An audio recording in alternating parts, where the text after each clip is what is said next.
இந்த தபால் ஆஃபீஸின் நிறுவனம் ஜெயபாண்டி வீடியோ எடுக்கும்போது அக்னாலஜ்மெண்ட் கார்டு எனக்கு வரலங்க. அக்னாலஜ்மெண்ட் கார்டு நான் வந்து விஜயாவுக்கு மம்தா பானர்ஜிக்கும் அனுப்பியிருந்தேன். எனக்கு அக்னாலஜ்மெண்ட் கார்டு வரல அப்படின்னு கேட்டு போனேன். அதற்கு அந்த வீடியோ எடுத்தேன், ஆதாரமாக இருக்கட்டும்னு. அந்த வீடியோ எடுக்கும்போது அந்த ஆதாரத்தை வரும் தம்பி, ஆனால் வராது, கிடைக்கும் ஆனால் கிடைக்காதுன்ற மாதிரி சொன்னார். அதை வீடியோ எடுத்தேன், அதை பார்ப்போம். அதுக்கு தான் அந்த செருப்பு மாலையை போட்டிருக்கிறேன். இந்த அதிகாரிகள் இருக்கிறாங்களே, இந்த செல் நம்பருக்கெலாம் தொடர்பு கொள்கிறேன். ஒரு நாள் கூட என் வீட்டில் வந்து இந்த பாருங்கள், இந்த இவிஎம் மிஷினுடைய நீங்கள் லெட்டர் அனுப்புனீங்க, அந்த லெட்டரை வந்து என் வீட்டுக்கு வந்து என்றைக்குமே கொடுத்ததே கிடையாது. ஜெயபாண்டிக்கு வீட்டுக்கு வந்து என்றைக்குமே கொடுத்ததே கிடையாது.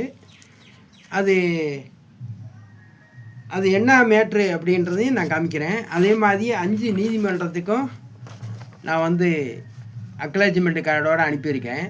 அதெல்லாம் நான் வந்து அந்த ஆஃபீஸில் போய் வாங்கினா தான் கிடைக்கும். இப்போ அந்த ஆஃபீஸுக்கு போகிற எத்தனை தடவை விஜயாவுக்கு 8ஆம் தேதி அனுப்புனீங்க லெட்ரு. இப்போ போஸ்ட் ஆஃபீஸை அவர் கேட்குறேன், அவர் இளையராஜா வரல, வேற ஒருவர் பார்க்குறாருன்றாரு. நம்பர் கொடுங்கண்ணே, கொடுக்கல. அப்புறம் இந்த அதிகாரியை காமிச்சாங்க, இந்த அதிகாரிகிட்ட போய் கேளுங்கண்டு.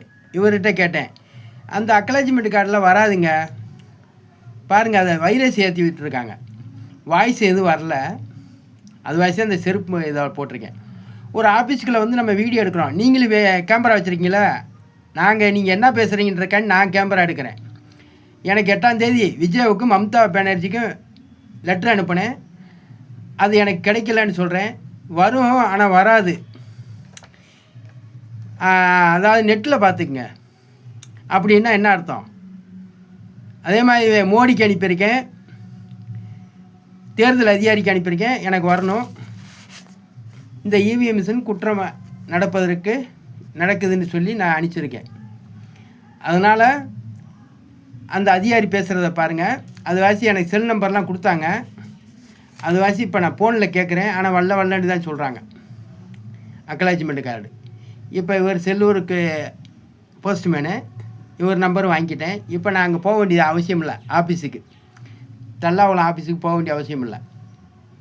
இப்போ நான் ஃபோன் பண்ணி கேட்குறேன், நான் இது நாள் வரைக்கும் லெட்டர் அனுப்பியிருக்கேன், ஒரு லெட்ரு கூட ஜெயபாண்டி இந்த அக்னாலஜ்மெண்ட் கார்டு வந்துருச்சுன்னு வீட்டில் வந்து கொடுத்ததே இல்லை. நான் தான் போய் வாங்கியிருக்கேன். நன்றி, வணக்கம். அடுத்து இந்த இது வந்து எதுக்காக நான் இந்த வீடியோ போட்டிருக்கேன்றது உங்களுக்கு தெரிய வேண்டும். இந்த அக்னாலஜ்மெண்ட் கார்டு விஜயாவுக்கு நான் அனுப்பியிருந்தேன். அக்னாலஜ்மெண்ட் கார்டு கேட்டு போகும்போது அப்போ வீடியோ எடுக்கிறேன், வெளியிலேருந்து ஆன் பண்ணிக்கிட்டு போகிறேன், எதுவும் பிரச்சனை ஆகிடக்கூடாதுன்றக்காண்டி. ஆனால் உள்ளே போகும்போது என்னன்னா, அந்த கேமரா வந்து வாய்ஸ் பதியலை, அப்படியே நம்ம வேணாம்னு ஓட்டி விடுவோம்ல, அது மாதிரி இதாகுது. அப்போ அவர் இந்த செல்ஃபோன் மூலமாக அவர் அதை செஞ்சுருக்கார். இந்த செல்ஃபோன் மூலமாக என்னுடைய வீடியோவை எடுக்க விடாமல் பண்ணியிருக்காரு. ஆனால் அதில் என்ன லெட்ரு அனுப்பிச்சிருந்தேன்னா, அந்த லெட்ரு வந்து என்ன லெட்ருன்னு பாருங்கள். நான் வந்து விஜயாவுக்கு அனுப்பின லெட்ரு, அந்த லெட்டரை நீங்கள் படித்து பாருங்கள். இந்த இவிஎம் மிஷினில் 100க்கு 100 குற்றம் செய்ய முடியும், அந்த மிஷினை தடை செய்யணும்.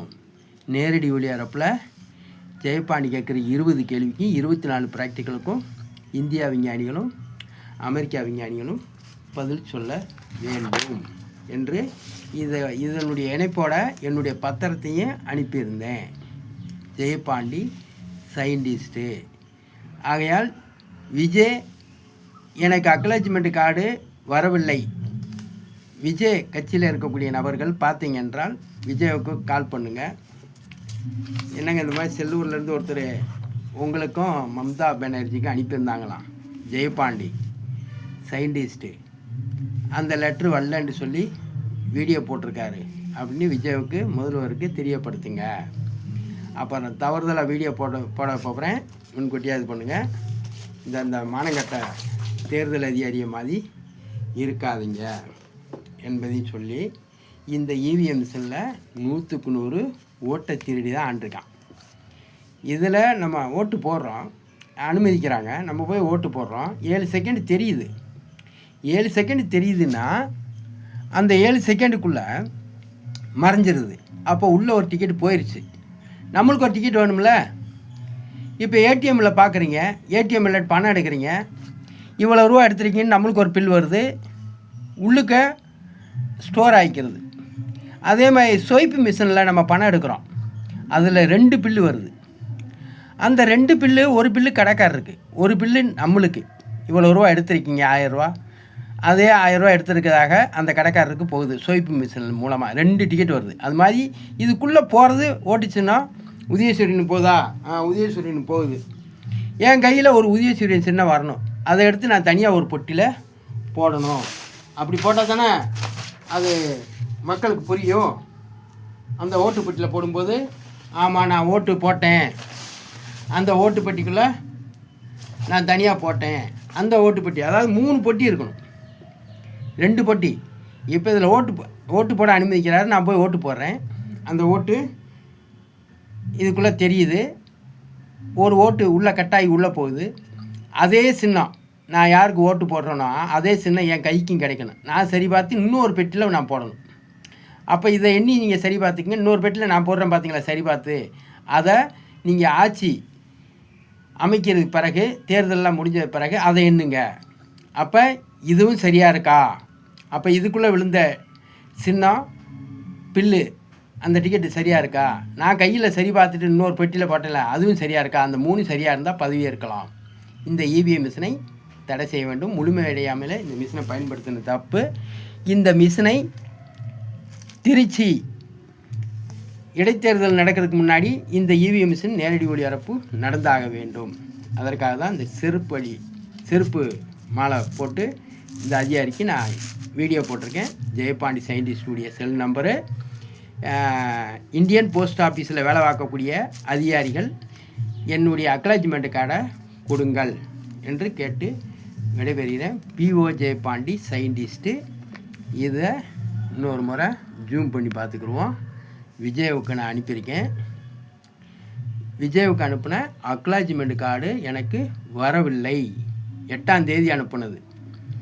அப்போ இன்னும் எனக்கு அக்னாலஜ்மெண்ட் கார்டு வரவில்லை. ஏன் வரலை?